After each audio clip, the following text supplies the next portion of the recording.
Hi everyone, welcome to another week in review. Happy Friday to you all. Happy Juneteenth weekend to all my black people. What's poppin'? So I'm here, with my regular schmegular degular. I got my notebook. I'm ready. See all this neat penmanship here? Yes. So here we go.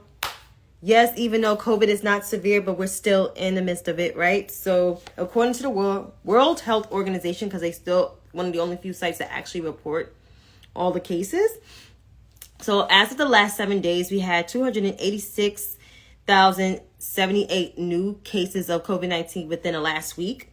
But overall, we have 767,984,989 cumulative cases of COVID-19 around the world. There are 6.9 million people deceased from this virus. So the total number is 6,943,390. Now, in terms of the U.S., there has been 0 new cases here, but we still have the highest number of cases out of all the countries on the map. So we have 103,436,829 cumulative cases of COVID-19. Overall, we have 1.1 million people dead. So it's 1,127,152 people that have been deceased from this virus. So those are the numbers on the World Health Organization. You go to covid19.who.int. As of number of vaccinations in this country, the total numbers of people that have been boosted, we can check for those numbers.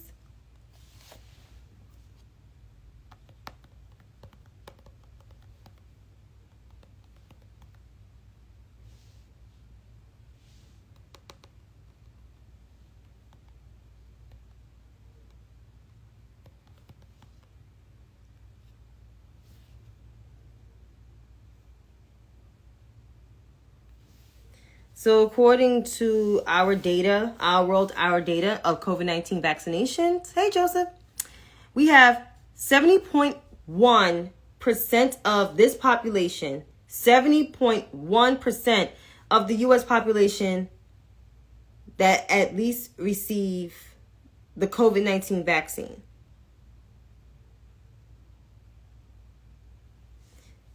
That's the number, but I want, that's the percentage, but I want to get the actual number of total people vaccinated. So overall, there are 230,637,348 people fully vaccinated in the United States. I don't have the world number. I just have the United States number because I live in the United States of America. Well, there are at least 81% of people, which is 270,227 and 181 people that just received the first dose.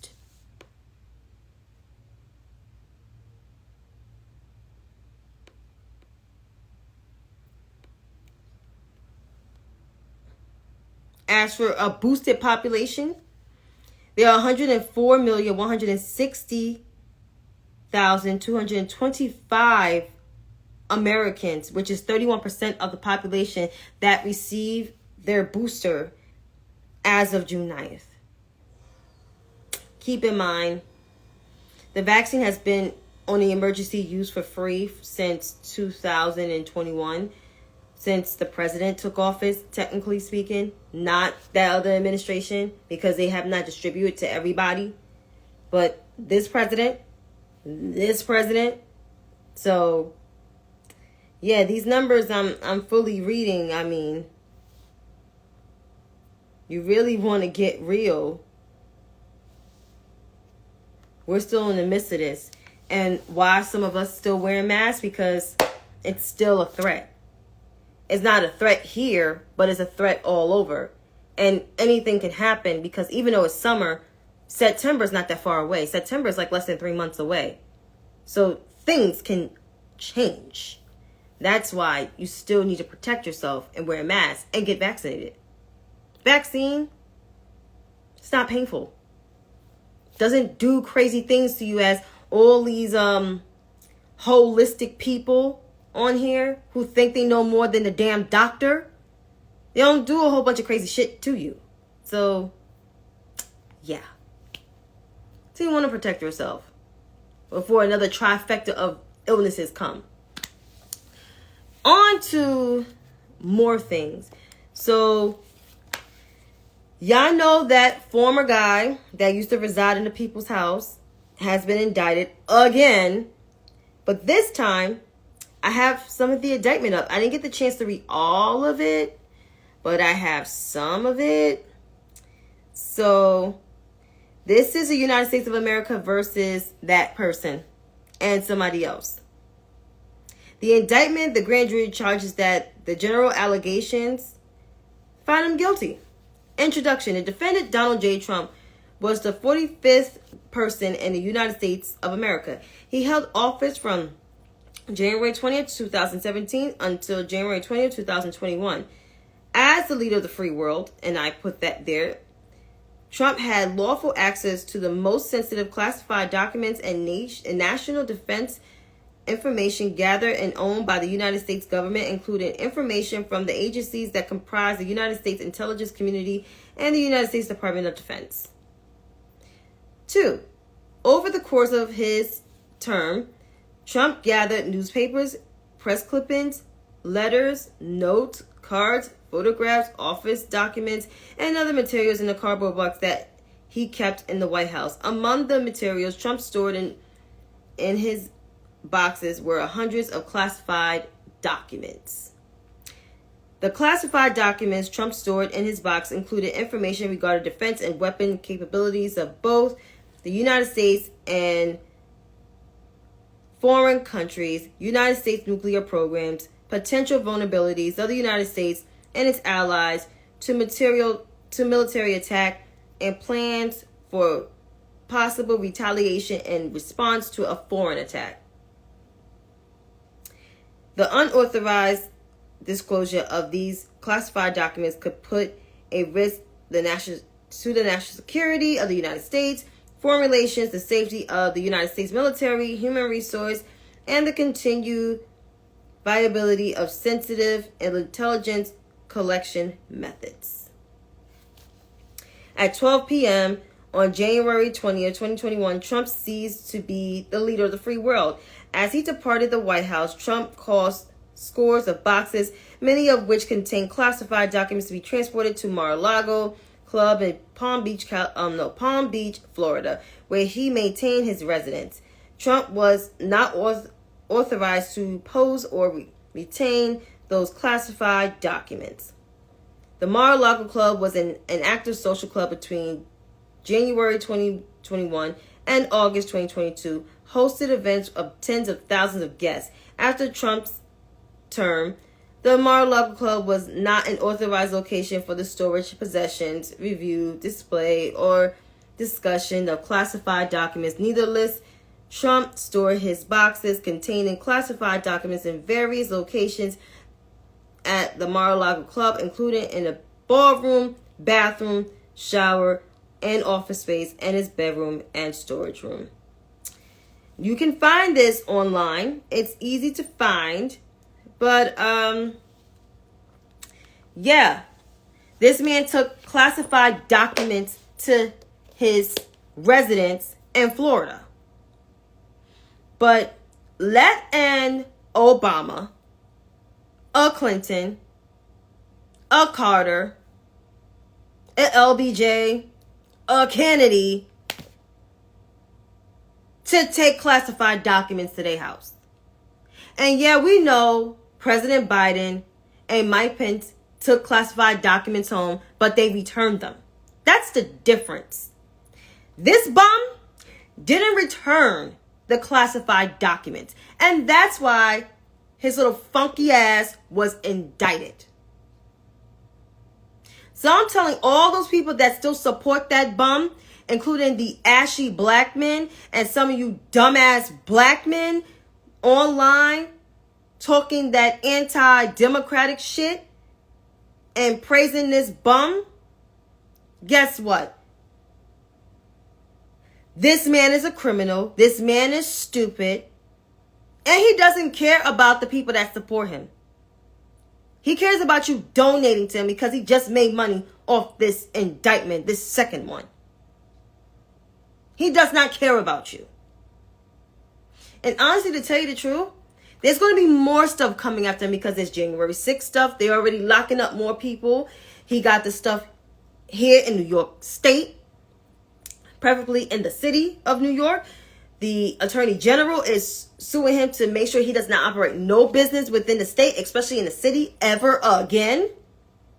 I won't be surprised in Bedminster if that shit gets taken away from the New Jersey Attorney General.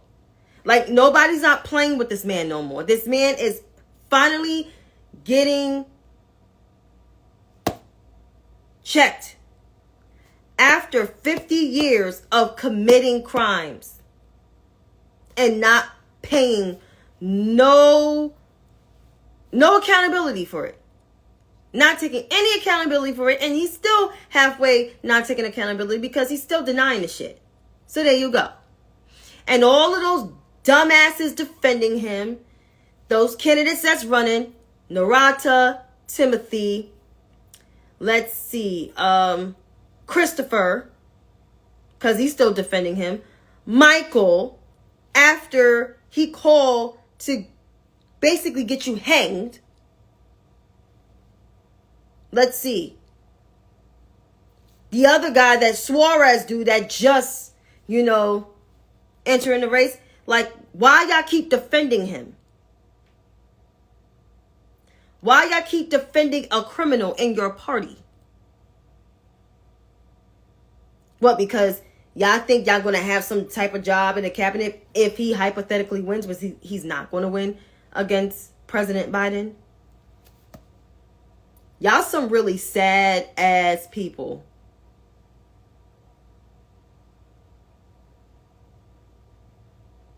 Y'all really are. And those 37 counts, plus the 34 up here, whew, child. It's more to come.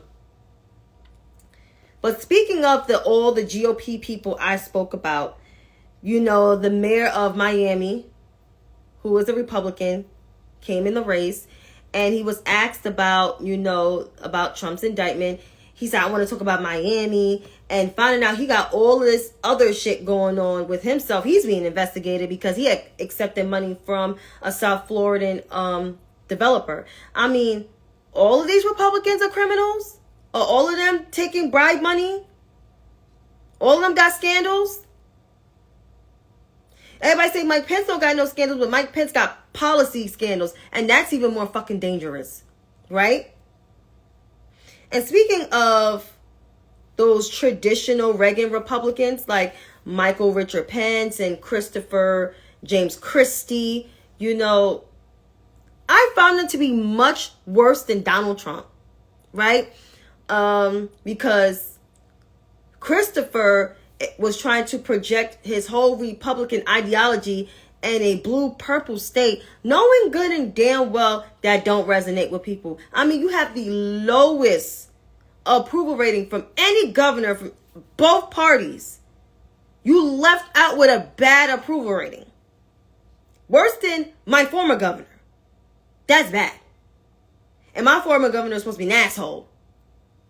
But then again, Chris Christie has an asshole persona.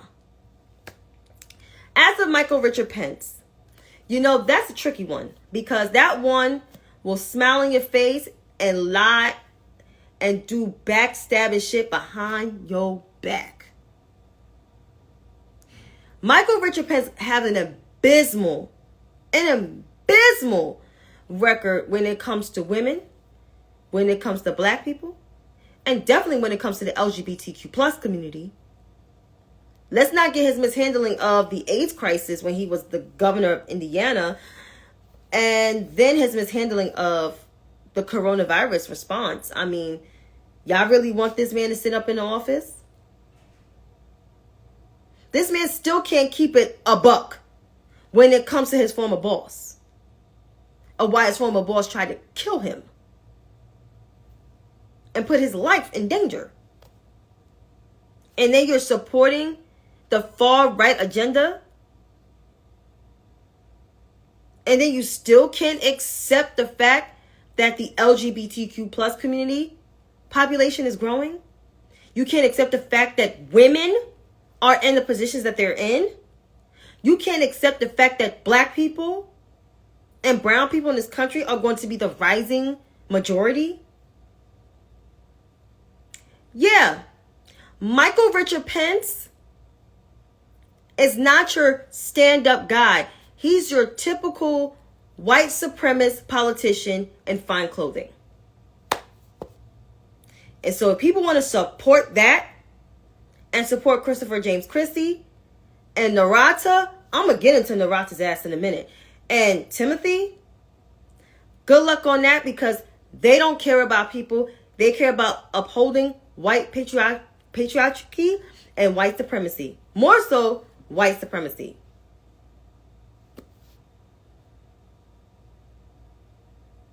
They do. So, all these GOP people trying to find their redemption and say they were wrong to support Donald Trump, like all these ones on television, like Alyssa and Stephanie and John Bolton and John Kelly, all of these people that want to find their redemption, nobody's not sympathetic to y'all.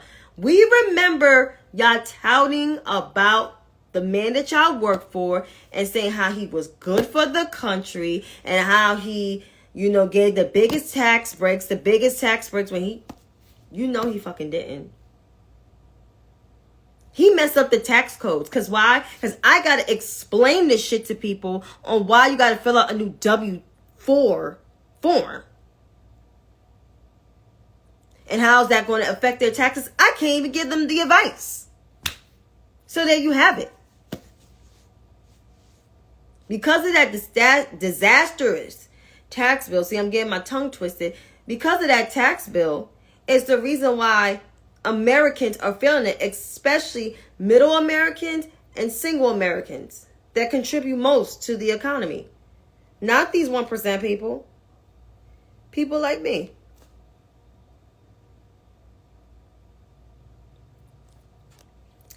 And speaking of more BS, besides the Democratic Party, besides the Republican Party with their shit, you got people in the Democratic Party. We're not perfect, but some, I try to be fair and be, methodical, when I address people like this, but it's time for me. I got to collect these white women. I do. I truly, honestly do. It's time to collect them. And the rest of the white liberals.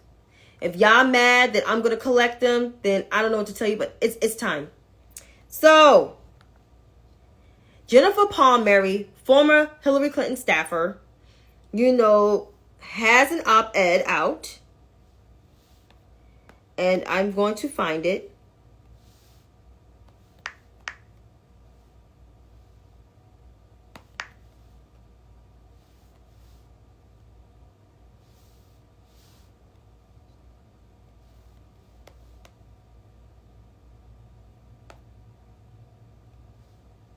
She has the title, The Spartan, Why Gretchen Whitmer Has What It Takes to Take, What Had It Takes for the White House Run. It's a Vanity Fair article.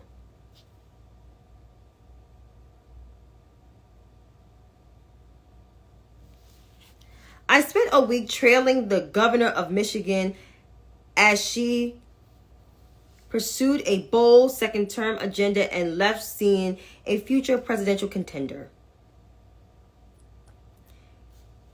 He did this for one reason and one reason only, to throw you off your game. That's what I told Hillary Clinton backstage at Washington University October 2016, moments away from her second presidential debate with Donald Trump. 2 days prior, the world has learned, thanks to the Access Hollywood tape, that Trump liked to assert power by assaulting women. Then she goes on, blah, blah, blah, blah, saying this. And then she talks about Gretchen Whitmer. Gretchen Whitmer, too, has dealt with boorish men, like one on the floor of the Michigan Senate who leaned over her to say something very inappropriate. The man was older, but she was the minority leader and singer to him. Keep in mind, I outrank this guy. He's looming over me. And of course, I am the one who has to go through all the mental gymnastics about how I responded to offensive comments she said in a lament affair to all women. And then she goes on and on. And then she said Whitmore didn't have the pressure of considering how many millions of TV viewers and voters might judge her ability to withstand the pressure of being president on the interaction. Clinton would later speculate that people might have liked to see more fire from her and responded to Trump pacing behind her on the debate stage, but in the moment, what was critical was for her to keep it cool. For Whitmore, that encounter in the state senate was seminal. She would not quietly tolerate misogynistic behavior as women before her had to do. Her lewd male colleague learned a lesson other foes, including Trump, would have to know. Whitmore doesn't go looking for trouble, but if you come for her, she will punch you in the mouth. It is a disservice to Whitmore that she is perhaps no more for outlandish things men have done to her, showing up at her home, at office wielding guns, voting to strip her of her emergency powers to manage the pandemic, plotting to kidnap and assassinate her, than for her political acronym and what she has accomplished. But as a woman leader who came into power spotlight during the Trump era, combating the torrent of misogynistic energy the 2016 campaign unleashed in the world has been a defining feature of Whitmer's job, and I see Whitmer battling the same forces Clinton faced, but I'm encouraged.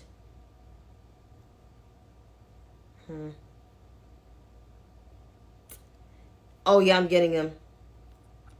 Republican legislators in Michigan who fought Whitmer lost control of the legislature. Many of the plotters are in jail. Even Trump, who tormented Clinton and Whitmer, continues to face consequences as his legal troubles mount.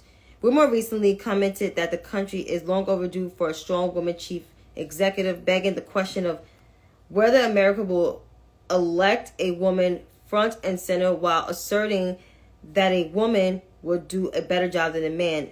And no, Whitmer is not planning to primary challenge Joe Biden in the time future, but she will be busy raising money for Biden, along for 2024, yada, yada, yada. I am not the one of people who buys into the self-accusation bullshit that a woman can't win the presidency, but Clinton proved it possibly. She gets more votes.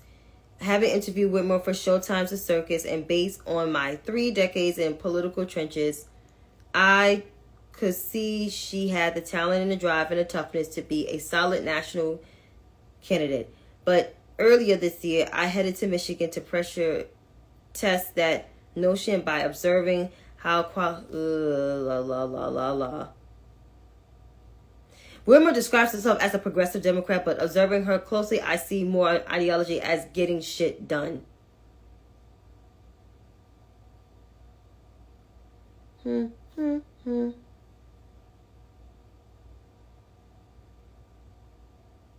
So,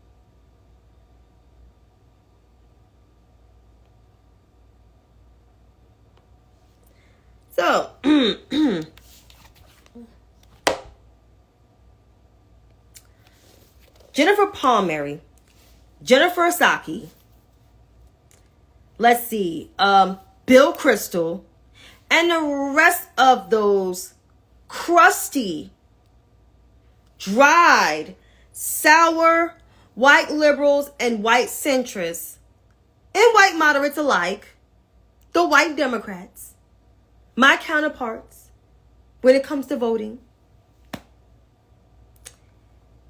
are propping up Gretchen Whitmer, Gavin Newsom,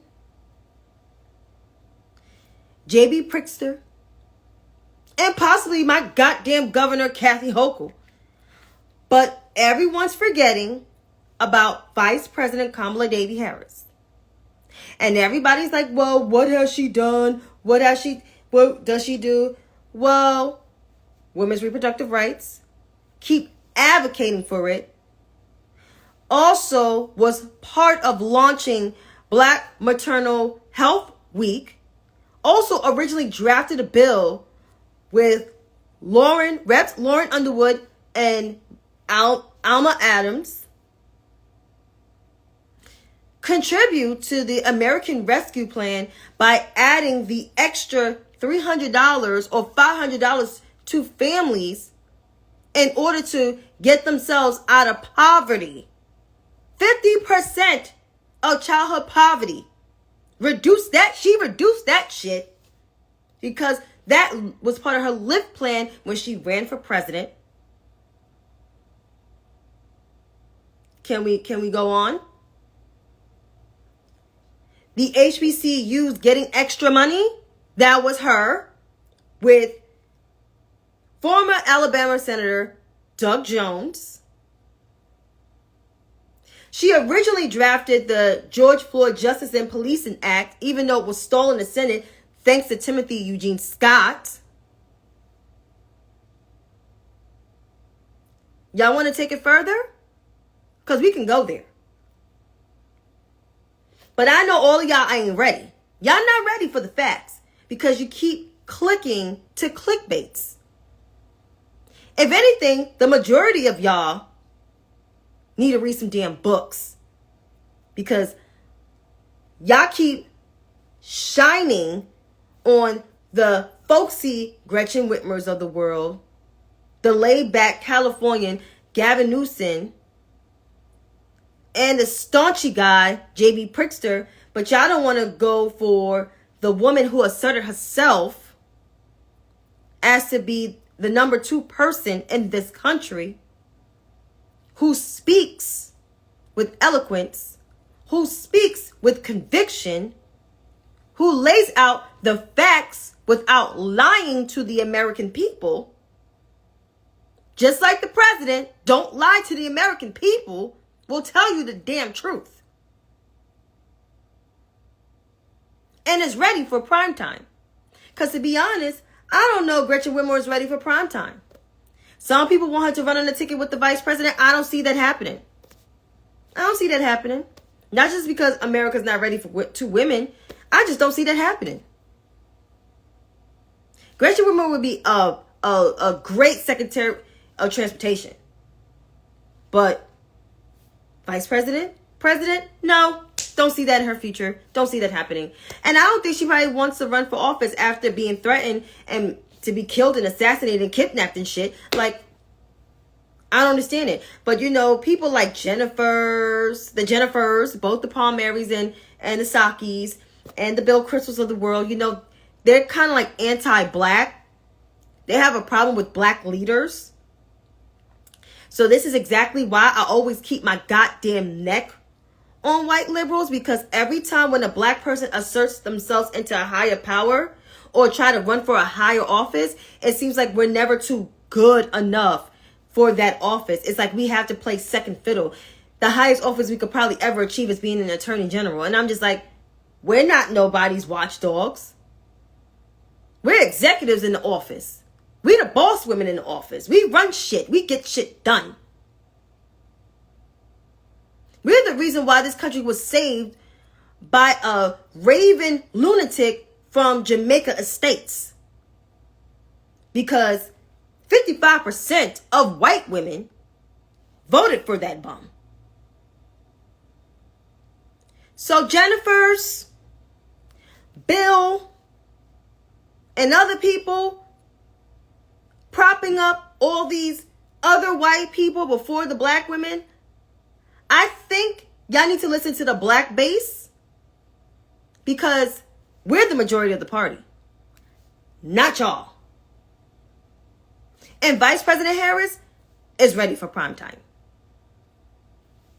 I'm so sick of this shit. I'm so sick of this shit from them. It's like all the time. They always want to prop up somebody that is white. And if they go to somebody black, it's the former first lady, when she already repeatedly said like 1,000 times she's not wanting to run for office.